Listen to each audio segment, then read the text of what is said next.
Ladies and gentlemen, boys and girls, welcome to Bullet Now Reviews. Today this is going to be my next console review, and this is for the almighty Nintendo Entertainment System. Here it is here, in all of its boxy glory and flawed glory. Now, let's start with a bit of history lesson, shall we? So the year was 1983, it's July 15th comes along. Nintendo released their home console called the Nintendo Famicom. Cooperated with Nintendo works with a company called Family Computers, so the Famicom, to build this. It's an 8-bit system, it has mono sound, and that's about as much as I can say. Now, there was, at the time, Nintendo, God hail you, there was a problem in America and in Europe, and it's been like, if you've watched any videos on the internet, you know about the video game crash of, the 80s. Now, this came out in Japan around the beginning of the video game crash in Japan, but Japan didn't have a video game crash because they had a lot of loyal customers there and a lot of their own stuff which wasn't even released in North America and Europe. But we had a real bad video game crash, so thanks to the constant making of games by Atari, coming out for the Atari 2600, and practically the market got very saturated with garbage, and one of the games that everyone knows attributed to this was a really bad game, film port of E.T. Right, okay, this was priced, I can only find the American price, I don't know what it was released for in England or European territories, but it was released for €300, but that was the full action set which had Robin the Robot and the Zapper, and that was released in 1985 in September, in October even. Now, I'm going to put a picture up in this corner, and this here is the Nintendo Famicom. You can see already a big difference between that and the NES that I have. Now, the difference was with this. First thing you'll notice, top loader, and they should have kept it like that in my opinion. You'll notice the colours are different, and you see the two controllers. It's a family console. It's a family console. It's a console for the family. It's made for the children to play with. Now, during the crash, the way that they got people into the original NES, which you see here, having the front loader, it's like captured, because VHS and Betamax were popular at the time. They were very popular, and you can already think, okay, right. The family computer wouldn't have sold if it were called a family computer, so they called it the Nintendo Entertainment System. It's an entertainment system, like your VHS is an entertainment system. That's what they were going for. So they did that. We all know they did this. It's good, it's fine, it's done it. They released it and it was accepted straight away. It revitalised the console video game market altogether. One thing that they did as well, Nintendo revamped the controller system as well, because a lot of people complain about controllers. The control and how you played it, like on Atari, it was awful. You always had the joystick. You never had a good solid control for it. So they worked on that, and they came up with this. And also they came up with this for the Famicom. Similar design. But this is the control pad, and as you see, D-pad, start, select, A and B. And they gave you a nice little cable as well. Now, the difference between this and the Famicom is the Famicom has inbuilt pads. So the pad's already pre-built into it, a lot like some of the old Pong machines from the 70s had inbuilt controllers which you just pulled out. It was the same thing on the Famicom, but on the NES you could pull them out, which made it better in a way, because there was a lot of add-ons which came out for it. So already, about Gyromite was one of them. I mean, Rob the Robot, which went to Gyromite, so if you didn't have a friend, you could have this robot help you in certain games. Another add-on They have the Zapper.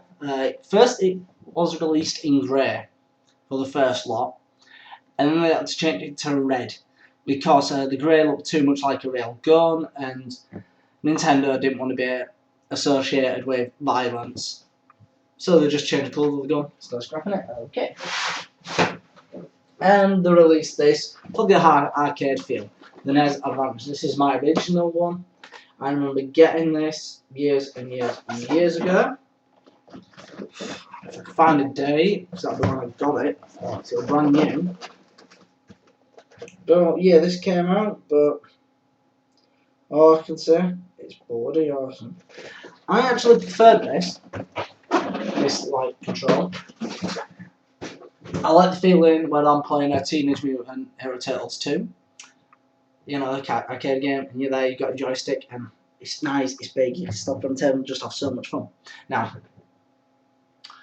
okay, we know about that. They also had the dance mat and everything like that. Now, let's talk about some of Nintendo's. Let's talk about the console itself, what we have here. As you see, you have your two controller ports, 1 and 2. You have your power, reset, very nice buttons, very responsive, which I like. And then, not on the side, and you see you have your AC adapter and RF. So, AC slots in there, and RF there. And also you have your RCA, well RC, RCA cable, so your video and your audio. Now, the flaw of this system, like I mentioned before, the family computer in Japan was top loading, and this is front loading, and it required a spring down to say you've inserted the disc to give it more of that VHS feel, which was a design flaw, and I'll explain this to you now. You have the 72-pin connector at the back, and it's like that.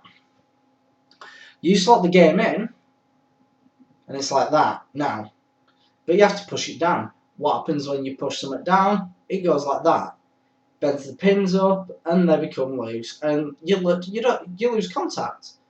You see, got no contact there. It's just how it works. Then obviously now you can buy these 72-pin connectors. Personally, I tested one compared to an original. The originals last longer because I've got an NES here, which has an original pin connector, and I know it's original. Now, the pin connector you can buy, I know they're new, made in Taiwan, and they're not that good. They're horrible to use. I mean, absolutely horrible.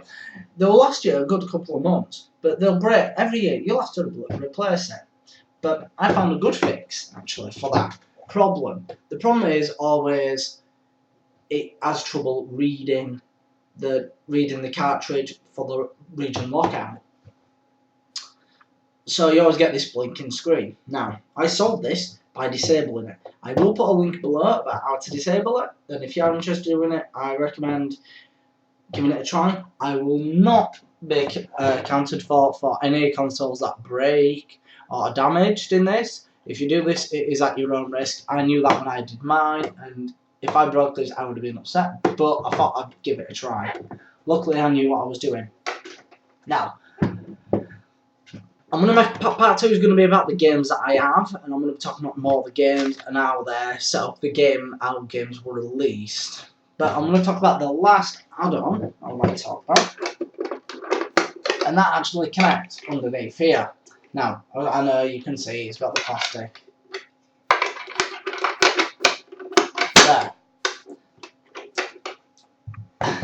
Now, they released a disc system which reads 3¼ floppies, and it was a floppy disk system which you put underneath your Famicom and you played games through that via ROMs. It's legal, you're allowed to do it, and they released special games for it, for the system on through that. They didn't really release it in America or Europe, so it kind of died there. But again, this is when you see Nintendo thinking out of the box with stuff. Nintendo used to think about out of the box all the time. And it's a shame they don't do it that much now. It's a real big shame they don't. Well, they still do it actually. Who am I kidding? They're almost thinking out of the box. Nintendo have an habit of testing the waters with a console, releasing the console, and then seeing how well it does in 7 minutes of flopping out. They've been doing that ever since. They're always trying something new, whether it's new controller layout, new type of technology in it, or trying, let's face it, the last revolution that there was for Nintendo was with motion control and the 3D for the 3DS. That was the biggest revolution ever. 3D for handheld gaming, okay, they already did that back with the Retro Boy, that failed. They worked on that and made it better. And now we have the 3DS. And also you got the Wii, which has the motion control, which made motion control the norm. Which Microsoft and Sony can't get a hand on. Doing it right, it never worked. They try to connect, so you don't have to have a controller. It doesn't work. PlayStation Move, it works, but it's not as good as the motion control in the Nintendo. But right, and that's the end of part 1. In the next episode, I will talk about the games for the NES and games that I own, and about how they released them and the difference between American, European, and Japanese games, how they looked, and then talk about some like the home brews that you can get and stuff like that. Thank you for watching, and look forward to seeing you again.